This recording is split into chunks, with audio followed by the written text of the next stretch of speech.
Dream retirement or financial nightmare? Here are the 5 top financial traps to avoid, especially when you're in retirement, and you also want to make sure that you I dot and T cross with all of your financial educators so they're aligned and it sits with your goals and objectives.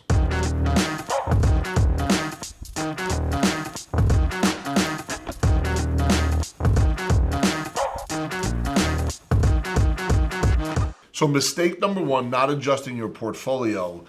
Let's get into understanding asset allocation and risk tolerance. Now, what's important here is Ray Dalio says it all the time. You want to put your money into 15 to 20 different asset classes, and you want to make sure those asset classes are not correlated with each other as well, because at any given point, any given asset class could go down 50 or 75% in 1 year or even less. It's happened in the past. Now, you'll go online, you'll check out videos, and there'll be people telling you, quoting Ray Dalio, that you got to put money into different asset classes. Then they'll say, click the link below to go to their program. They're going to give you investments that are alternative investments, except they own all the investments. So you want to make sure that you I dot and your T cross. Yeah, let's talk private equity, but make sure you understand who's running the private equity firm. What is their track record?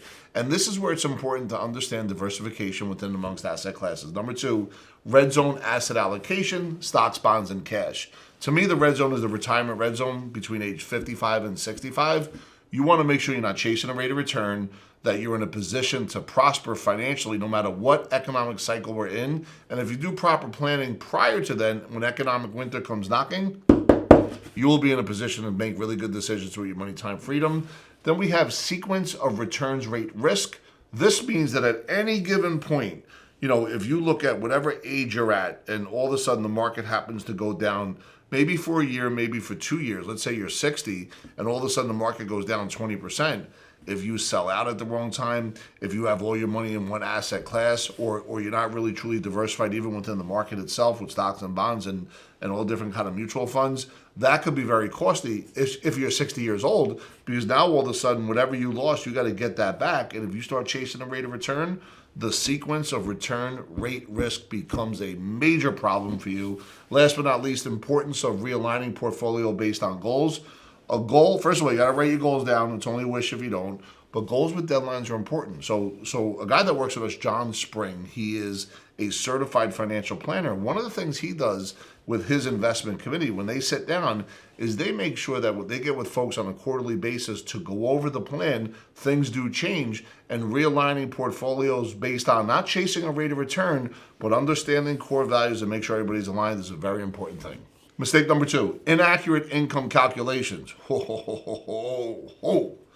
Risk of returning to work, running out of money. Yes, let's talk about that. You're 60, 65 years old. You got $1 million in a 401k plus Social Security. You want to make sure that you understand what your tax liability is on those distributions, the level of risk that you're going to be taking in order to have income every single year. And remember, if you're 65, just making up a number, and you got 50, 60,000 coming in a year, by the time you get to 70, that same 50 or 60,000 could be worth less because of inflation. So it's important you understand exactly what those distributions and the time value of money looks like in your world.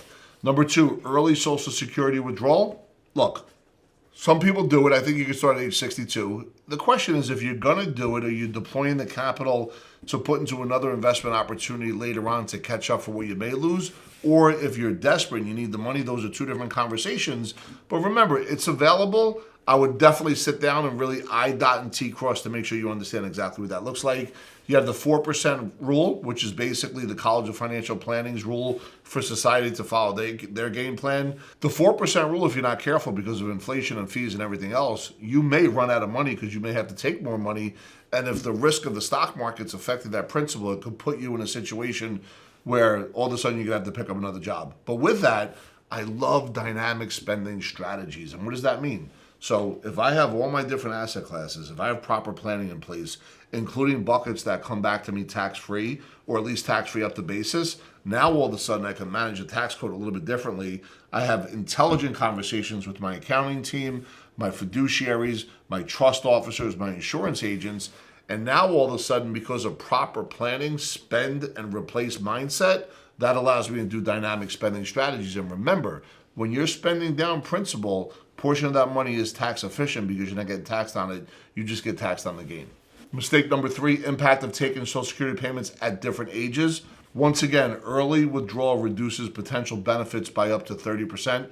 So if you start taking money at 62 versus 67, there's a 30% discount that you're going to have right there, meaning it'll be 30% less if you did that. Now, once again, if you're desperate, okay, but if you could deploy that capital somewhere else, that may be something to consider. However, if you're still working, there's a payback there that you got to be careful of. So I would really make sure that I don't act out and just do it irrationally. You know, the folks here at Epic, they can run a Social Security calculation for you. At the end of the video, when you click the link below, there's no obligation. They'll take you through those calculations if that's what you want to do.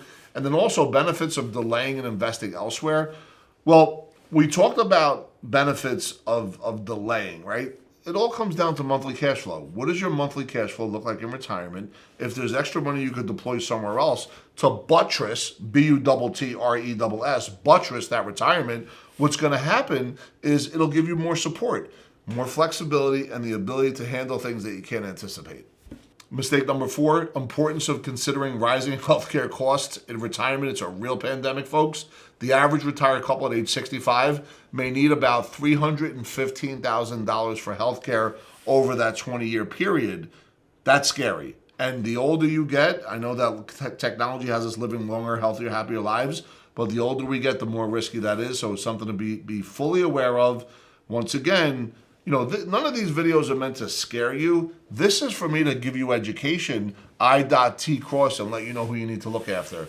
Options before Medicare, which is COBRA, spousal plans, and public marketplace. Once again, these are little niches. These are little breadcrumbs, right? Take these videos, take notes, ask questions. If there's other videos you want me to do, comment below and I'll do them for you. And mistake number 5, last mistake, and this is so important, carrying high debt into retirement.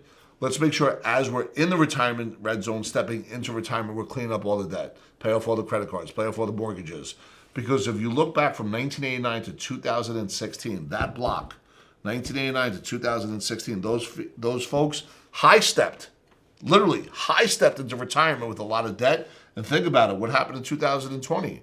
Well, we had COVID, right? So there's been a lot of craziness since then, since all those folks that stepped in there.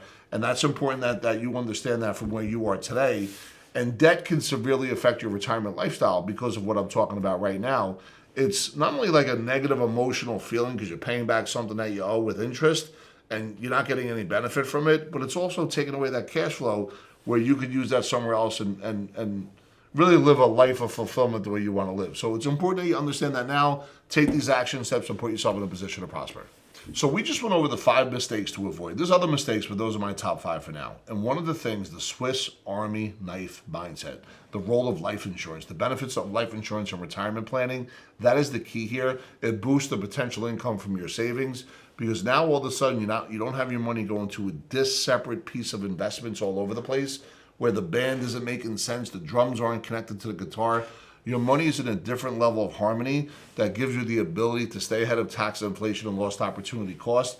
It gives you massive protection against unpredictability of life events. And at the same time, that death benefit in retirement, considering that it's a whole life policy, allows you to spend other assets down knowing it's going to replace. Spend and replace mindset. Spend and replace mindset. I know in business, we want to learn when we work on the business how to replace ourselves. Well, if you could replace your money, you spend it down in life and the death benefit replace it in the most tax efficient manner, you're going to win the game of life financially and have the life that you want to live from a fulfillment standpoint. So thanks for checking out the video. I really appreciate it. Go ahead, click the link below. Sit down with one of the folks here at Epic. They'll take you through the success process, answer any questions you have. There's no obligation. I demand you to keep that checkbook in your pocket. And I want to thank you so much for being part of the community. Continue to like, subscribe, and follow.